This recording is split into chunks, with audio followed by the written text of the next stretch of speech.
রাজনৈতিক ইতিহাসে বহুল আলোচিত এক ঘটনার নাম 2012 সালের রেলওয়ে কেলেঙ্কারি। সেই ঘটনায় কেন্দ্রীয় চরিত্র হয়ে ওঠা ব্যক্তি ছিলেন সাবেক রেলমন্ত্রী সুরঞ্জিত সেনগুপ্তের একান্ত সচিব বা এপিএস ওমর ফারুক তালুকদার।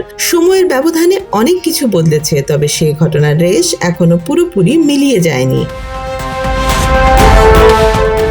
2012 সালের 9 এপ্রিল রাত রাজধানী ঢাকার বিজিবি সদর দপ্তরে ফটকে হঠাৎ করে ঢুকে পড়ে একটি গাড়ি। গাড়িটিতে ছিলেন ওমর ফারুক তালুকদার, রেলওয়ের পূর্বাঞ্চলের তৎকালীন মহাব্যবস্থাপক ইউসুফ আলী মৃধা এবং রেলওয়ের কমান্ড্যান্ট এনামুল হক। গাড়ির চালক ছিলেন আজম খান। তল্লাশির এক পর্যায়ে গাড়ি থেকে উদ্ধার করা হয় একটি বস্তা, যার ভেতরে ছিল 70 লাখ টাকা। অভিযোগ ওঠে এই টাকা রেলওয়ে নিয়োগ বাণিজ্যের মাধ্যমে সংগ্রহ করা হয়েছিল।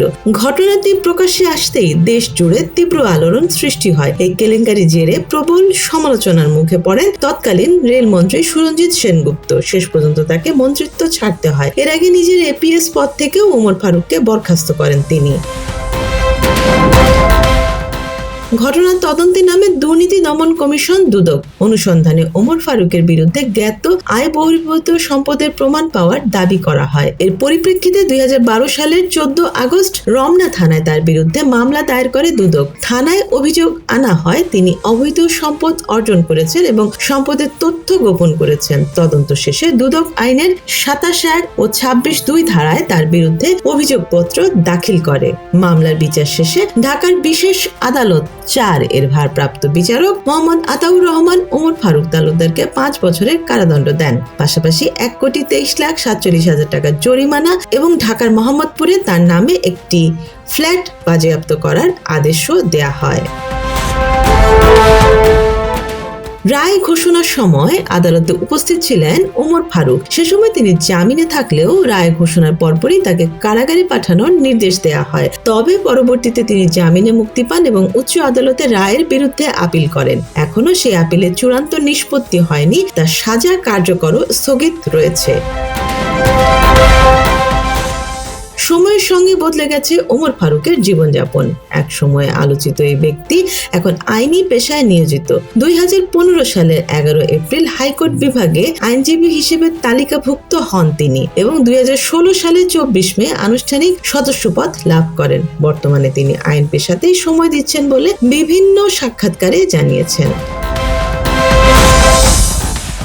মজার বিষয় হলো যে ফ্ল্যাটটি আদালত বাজেয়াপ্ত করার নির্দেশ দিয়েছিল, সেটিতেই এখন তার আইনজীবী হিসেবে চেম্বার রয়েছে। এ বিষয়ে তিনি জানিয়েছেন, যেহেতু উচ্চ আদালতে তার আপিল এখনো নিষ্পত্তি হয়নি, তাই ফ্ল্যাট বাজেয়াপ্তের বিষয়টিও স্থগিত রয়েছে।